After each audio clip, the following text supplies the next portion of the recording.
Bonjour à chacun, je vous retrouve pour vous parler du cœur. Alors le cœur, ça a une double signification. Il y a l'organe, bien évidemment, et puis ça veut dire aussi le centre de quelque chose. Donc en fait, on est là, eh bien, on va dire au cœur d'un sujet, au cœur de l'homme, au cœur de beaucoup de choses. Nous disent les sages, c'est à cet endroit que se situent toutes les volontés de l'homme. Donc quand le cœur il est abîmé, eh bien en fait, ça a des conséquences sur pas mal d'endroits de nos vies, et on va essayer d'un petit peu d'en parler. Ce sera l'objet donc du prochain stage qui va avoir lieu du 20 au 24 avril ici, près de Salon de Provence. Et donc, je vais un petit peu débroussailler ce vaste sujet, sachant que Rabbi Nachman de Breslev nous dit n'endurcissez pas votre cœur, car c'est là que se trouve le principal renforcement. Autrement dit, quand le cœur il est pas bien, quand le cœur il est malade, il est souffrant, amoindri, en fait, on perd toute notre puissance, on perd, je dirais, presque l'essentiel de l'être, puisque c'est par là que ça va passer. Alors, une chose est certaine, aujourd'hui on a développé beaucoup de thèmes sur, par exemple, la procrastination, la perte de motivation.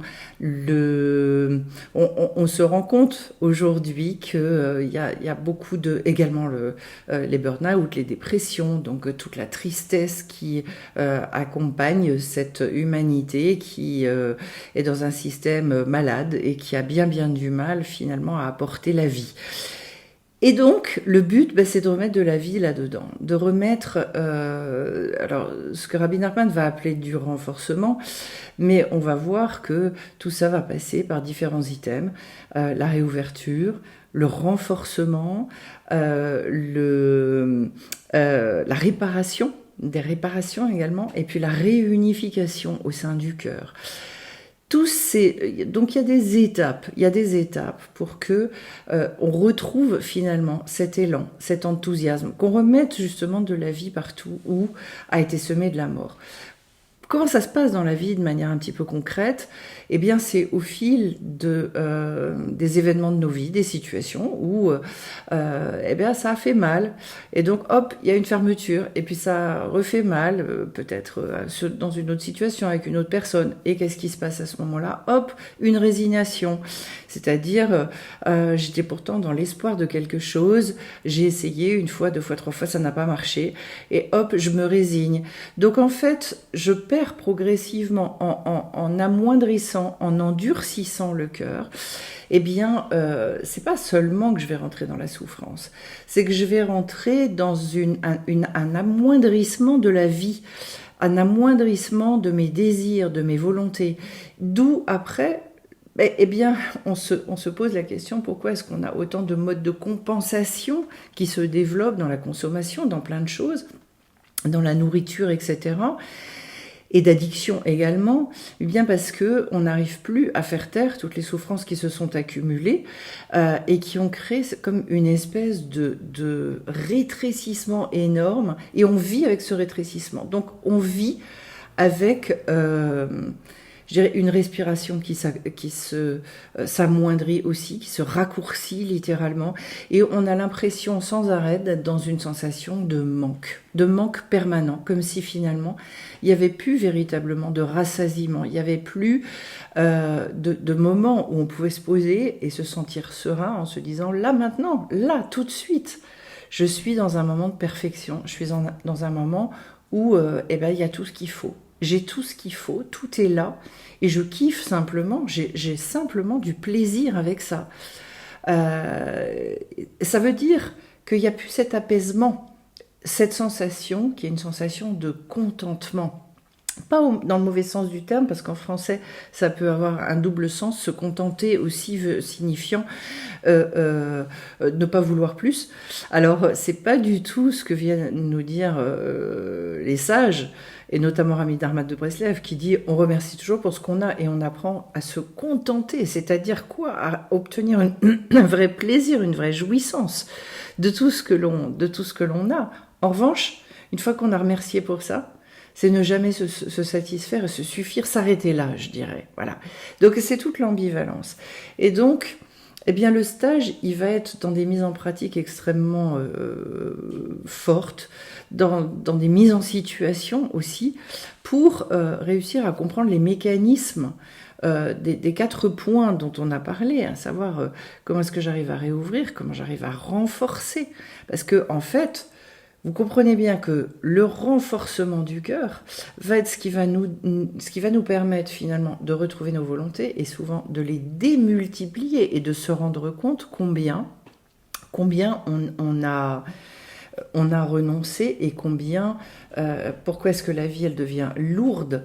Eh bien parce que justement je n'ai plus suffisamment d'envie, je n'ai plus suffisamment de volonté, ou alors elles sont extrêmement confuses. Parfois parce que les volontés, elles sont encore là, mais je ne sais pas du tout comment m'y prendre pour guérir de certaines souffrances, pour réparer. Et donc, en fait, moi, je veux bien réparer. À la limite, oui, j'ai conscience de mon manque d'estime de moi, ou de mon manque de joie, ou de mon manque de vitalité. C'est-à-dire, quand je me lève le matin, j'ai l'impression de traîner des poids extraordinaires. Mais ça fait des années que je vis comme ça, et j'ai l'impression qu'en fait, la vie, c'est comme ça, et que j'aime le traîner jusqu'au bout. Donc, la réparation du cœur, c'est un véritable renouvellement qui nous permet finalement de retrouver, entre guillemets, ou pas entre guillemets du tout d'ailleurs, l'enthousiasme et l'élan qu'on avait quand on était enfant. Parce que quand on est enfant, quand on arrive dans ce monde, on arrive précisément avec tous ces enthousiasmes, tous ces élans qui sont plus ou moins accueillis par notre entourage, selon aussi l'état de l'entourage et comment est-ce que l'entourage, lui, jusqu'où il est resté dans la vie et dans l'espoir. Et donc, en fait, le but, c'est de retrouver ça. Et au passage, je le précise, quand finalement ce cœur, je dirais, se remet à battre normalement, quand il est réparé, donc on parlera aussi de la structure du cœur, des différentes chambres du cœur, et comment finalement réparer les chambres du cœur pour retrouver une espèce de respiration et une vitalité qui fait qu'après, on va remettre les choses en œuvre à partir de cet élan qui ne demande rigoureusement aucun effort, puisqu'en fait, c'est l'élan du désir, l'élan de l'enthousiasme, cet élan-là, il a une espèce de puissance extraordinaire. Donc, qu'est-ce que je voulais vous dire également, c'est que à partir de ce renouvellement du cœur, cette restauration, cette réparation, eh bien, on retrouve ce cœur d'enfant. Et dans le cœur d'enfant se trouve ce que les sages appellent une couleur particulière, puisqu'on vient tous avec et on dégage tous une couleur, une tonalité particulière. Et que ça définit, c'est aussi la définition de l'identité de notre âme.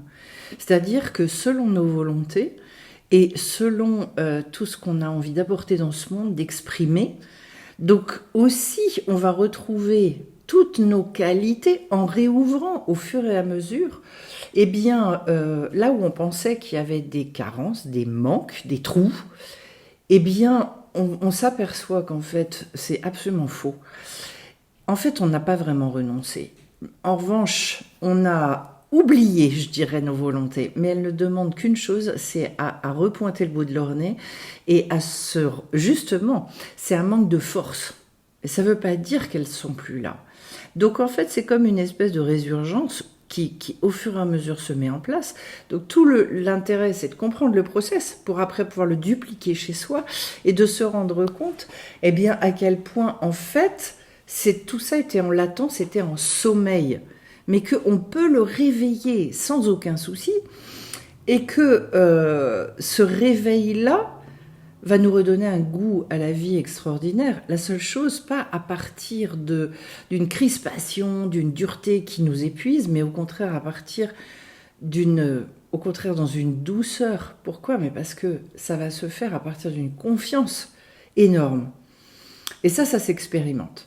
Ça se vit pour comprendre justement à quel point d'abord ça fonctionne. D'autre part, à quel point, mais c'est serein, et à quel point c'est tout sauf de l'épuisement, à quel point c'est guérissant également, Il y a besoin, effectivement, d'aller poser des actes, de faire des mises en situation et surtout de comprendre tous les conseils que nous donnent d'ailleurs les sages, et notamment Rabbi Nachman de Breslev, des conseils qui sont, pour voir leur pertinence, et pour se rendre compte que d'un seul coup, il y a des gens dans certaines formations qui me disent, mais là je me suis rendu compte qu'en fait c'était nos limites. D'un seul coup, ça se réouvre tellement que je réalise que tout ce que mon cœur désire, oui, je peux véritablement le désirer. J'ai pas besoin de mettre un couvercle sur tout ça. Et comment est-ce que je vais pouvoir bien vivre le chemin qui me mène de cette réouverture quand le cœur se répare? Eh bien, comment est-ce que je vais pouvoir bien vivre le chemin qui me mène jusqu'à la réalisation des désirs de mon cœur? Voilà. Donc, ce sont des grands items. Il y en a 4 sur les 4 jours. Je reparle donc de cette notion d'identité. À partir du moment où je rentre dans cette reprise de vie au niveau du cœur, il y a des choses qui vont apparaître et qui vont nous qualifier, ce qu'on appelle en fait les mesures de l'être humain, donc nos midot. Ces mesures-là, qui nous appartiennent en propre, eh bien, sont comme une espèce de scan de notre identité profonde, et en fonction de ça, des missions qu'on est venu accomplir sur cette terre. Autrement dit, eh bien, si on avait tous cette espèce de fiche signalétique, on serait beaucoup plus à même de définir et de déterminer, après en fonction de nos appétences, comment exprimer ces qualités-là. Autrement dit, on fera également un travail pour conscientiser à chaque fois qu'on met des choses en place dans notre vie, qu'est-ce que ça vient réparer dans l'arbre des séphirotes, sachant que l'arbre des séphirotes contient les archétypes d'un certain nombre justement de nos qualités, qui se situe, on va dire, pour aller très vite et schématiser, il y en a une partie qui se situe dans le cerveau, il y en a une partie qui se situe au niveau, on va dire, de notre tempérament, et puis après, et ça va jusqu'au monde de la malchoute, donc dans le monde de l'action. Ça va être, c'est quelque chose, quand on vit avec la conscience de ce qu'on est en train de réparer, de remettre en vie, là où on retrouve toute cette vitalité et l'équilibre également, parce que, alors pourquoi je parle d'équilibre? Parce qu'il y a des gens qui vont être dans un refroidissement du cœur, un amoindrissement. Autrement dit, il y a une forme de congélation, c'est le sommeil, voilà. Et puis au contraire, il y a des personnes qui vont être dans un cœur extrêmement chaud, bouillant, brûlant, c'est-à-dire là aussi un cœur qui est malade également, parce qu'en fait, ce sont des gens qui n'ont jamais assez, je dirais qu'ils sont dans une forme de boulimie vis-à-vis de la vie. Et donc, dans les deux cas, de toute façon, il y a des manques. La seule chose, c'est que selon le tempérament, on ne va pas vivre les manques de la même manière. Donc, mais dans les deux cas, c'est souffrant. Il y a une chose qui est certaine, c'est que c'est souffrant. Le but étant d'arriver à cet équilibre au niveau du cœur, pour que, en fait, eh bien, chaque volonté qui va monter à notre conscience, on puisse aussi non seulement conscientiser ce qu'elle vient réparer dans l'arbre, qui est en l'être humain, mais également le mettre en pratique. Donc arrêter de perdre notre temps sur des fantasmes, des choses qui ne sont pas véritablement nos volontés, mais au contraire, que ce rééquilibrage, cette restauration au niveau du cœur nous permette après d'être beaucoup plus performants entre la pensée et l'action. La pensée et l'action. Et qu'il n'y ait plus cette espèce de perte de temps. Vous savez, entre la pensée et l'action, il y a une déperdition énorme dans ce monde.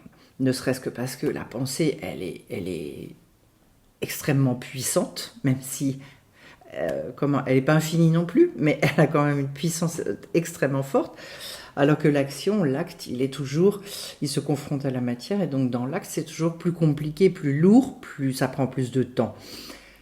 Plus on va éradiquer tout ce qui se passe au milieu, c'est-à-dire les doutes, les peurs,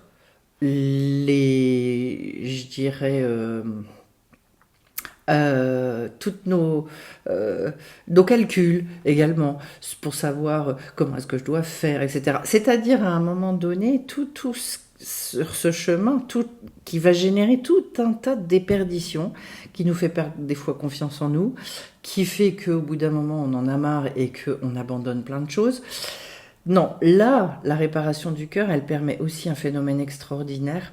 C'est qu'en fait, il y a un raccourcissement terrible entre la volonté qui monte dans la tête et le passage à l'action, qui fait que la vie, elle devient beaucoup plus simple, beaucoup plus fluide. Donc en fait, là, je vous parle un petit peu de toutes les conséquences au niveau du cœur. Mais nous, pendant le stage, on va véritablement s'orienter et écouter le cœur. Et apprendre aussi, parce que ça c'est fondamental, c'est la grande différence entre le savoir et ce que dans la tradition hébraïque on appelle le da'at. C'est-à-dire, je peux savoir, moi, que je suis quelqu'un de valeur, etc., mais je peux le savoir dans ma tête. Mais le jour où je le sens dans mon cœur, mais ma vie n'a plus rien à voir. Donc on va travailler aussi là-dessus. Comment est-ce que je fais pour que le savoir, il est joli, hein, mais il ne me sert pas à grand-chose en fait, devienne quelque chose dont je suis persuadée jusque dans mon cœur. Parce qu'à ce moment-là, là aussi, il y a une fluidité absolument fabuleuse. Au demeurant, puisque je parlais de notre état d'enfant, eh bien l'enfant, justement, lui, quand il a cet élan et ce jaillissement qui vient du cœur, il ne se pose absolument pas la question. C'est comme ça. Donc si j'ai envie, et si l'enfant il dit « Oh, je vais construire une cabane et dans les arbres, et je... » Voilà, lui il est déjà dans sa cabane, il est déjà en train de regarder dans les arbres, et il imagine en quelle matière et comment on peut la faire, et ce qu'il va aller vivre et comment il va jouer dedans. Voilà, il n'y a pas l'ombre d'un doute quelque part. Qu'est-ce qu'il va faire après? Assez spontanément, il va savoir qu'il va avoir besoin d'aide, donc il va demander. Et en fait, si vous voulez, c'est extraordinaire de se dire ça, mais dans notre vie, on devrait toujours fonctionner comme ça. C'est une justesse dans le mode de fonctionnement de l'enfant qui est énorme, énorme. Donc voilà, on parlera donc effectivement de ces 4 items dont je vous ai parlé, et on parlera du cœur brisé, on parlera comment passer de l'amertume à la joie, carrément. Voilà, de développer un cœur courageux. Donc aussi comment traiter toutes les peurs, les angoisses, etc. Comment se servir des points positifs selon Rabbi Nachman de Breslev. Là, tout ça, ce seront des mises en œuvre, des mises en pratique. Parce que c'est bien gentil d'étudier ça, mais si on ne le met pas en pratique, eh ben, ça va rester très joli, mais ça va pas être vécu. Voilà. Aussi l'idée de développer une énorme compassion pour soi-même. Alors ça, c'est une très jolie idée. C'est une idée savoureuse, mais en fait, on est très gauche par rapport à ça. Quelque part, on n'ose pas. Et c'est dramatique. Voilà. Comment conserver un cœur fort, même quand on est dans les périodes de descente dans nos vies.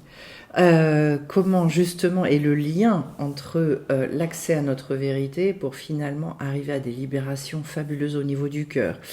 Voilà, donc comment est-ce que notre cœur il peut rentrer dans nos vérités. Trouver cette force pour exploser tous les obstacles et qu'un jour les obstacles ne nous fassent plus peur du tout. Ensuite, transformer le cœur de pierre en cœur de chair, qui est une idée magnifique, mais vraiment magnifique, parce qu'en fait on retrouve une sérénité énorme. Ensuite, donc je vous ai parlé du fait de passer du savoir au ressenti dans le cœur, donc le da'at. Également, on parlera de la pudeur, c'est-à-dire à un moment donné, en fait, oser l'amour, ça nécessite une grande force et ça nécessite de se mettre à nu. Cette nudité-là, avec laquelle en fait on a beaucoup de mal parce qu'on nous a appris aussi à nous cacher, à masquer certaines choses, parce que parfois aussi on a exprimé cette intimité et cet amour, et que ça a des fois été moqué. D'où l'importance, d'ailleurs je le dis au passage, quand les enfants ils nous parlent petits, qui sont très amoureux de telle ou telle personne, de jamais se moquer de ça. C'est très très important de respecter et de leur dire c'est extraordinaire et comment tu vis ça et pourquoi tu trouves ce petit copain ou cette petite copine, pourquoi tu es amoureux comme ça. C'est très très important. Pour que justement ça aide à déployer ce cœur-là et à donner une valeur énorme à l'expression du sentiment. Voilà, donc la réparation des chambres du cœur, on en parlera, et puis après réunifier le cœur. Et donc en fait c'est au travers de chaque réparation qui se produit, au travers de chaque reprise de volonté, etc., c'est d'aller placer ça dans notre arbre des séphirotes personnelles. Donc c'est comme une reconstruction de l'arbre, donc de toutes ces énergies qu'on possède en nous, qui finalement, avec le fait de ressentir l'arbre, ressentir toutes ces puissances en nous, c'est énorme, pour que petit à petit, eh bien sûr se déploie à ce moment-là des trouvailles extraordinaires sur l'identité de l'âme. Et encore une fois, c'est pas quelque chose d'ésotérique, hein, c'est quelque chose d'extrêmement pragmatique. Alors, d'un seul coup, je vais comprendre pourquoi, en fait, mais je kiffe, j'adore, par exemple, faire à manger pour les autres. J'adore enseigner. J'adore faire des cadeaux. J'adore...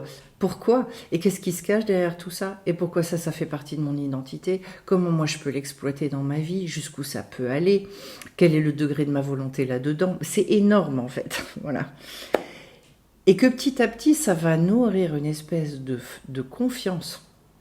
Confiance en soi, confiance dans la vie. Et comment est-ce qu'on peut arriver à avancer en éradiquant totalement le doute? Parce que, par ricochet, quand on rentre dans le cœur, autrement dit, quand on a le date de certaines choses, il n'y a plus aucun doute. Et que le but, il est bien là. Le but, il est d'effacer le doute pour accéder à une vie qui finalement est une vie extraordinairement simple. Alors peut-être que vous vous dites, non mais c'est incroyable parce que ce dont elle nous parle, c'est pas possible. Une vie pareille, c'est pas possible. Ce sont des choses qu'on expérimente, ce sont des choses qu'on vit, et qui se déploient au fur et à mesure. Voilà, qui au début nécessitent de la patience pour finalement, je dirais, constater que véritablement, oui, au fur et à mesure, ça s'ouvre, ça se répare, ça s'ouvre, ça se répare. Et qu'en fait, on rentre dans une espèce de cycle où en fait, on se dit, mais en fait, je peux tout espérer. Et c'est nos limites. Alors, ce sont des choses, bien évidemment, que je n'ai pas expérimentées seule maintenant, qu'en plus, au travers des personnes qui travaillent aussi, les formations, etc., qui témoignent de ces choses-là. Et qui disent c'est absolument incroyable parce que, voilà, ne serait-ce que récemment sur la formation sur la volonté, on comparait les volontés il y a 2 ans et aujourd'hui, et les personnes disaient mais en fait on ne peut même pas comparer parce que c'est incomparable. Avec une reprise de tout finalement. Et donc en fait, encore une fois, sans que ce soit excité, sans que ce soit dans le durcissement, mais au contraire dans cette sécurité et cette confiance totale. Donc en fait, pourquoi est-ce qu'on peut revouloir à ce niveau-là? Mais parce qu'on sait que c'est pas par nos forces. Hein. Voilà. En revanche, on comprend quelle est notre part. Et plus on va s'inscrire là-dedans, et plus ça va fonctionner, plus finalement on se dit, bah, je peux encore vouloir, puis je peux encore vouloir, et encore plus haut, et encore plus fort. Il n'y a pas de limite. Donc oui, les réparations, elles sont possibles, et c'est bien pour ça qu'on vient, c'est-à-dire opérer toutes les réparations qu'on doit réparer, opérer toutes les missions qu'on est venu accomplir dans ce monde, il n'y a aucun problème avec ça. Encore faut-il comprendre et aller étudier effectivement les conseils des sages et expérimenter, mettre en pratique. Voilà, ce sera tout l'objet donc de ce stage de 4 jours qui a lieu du 20 au 24 avril.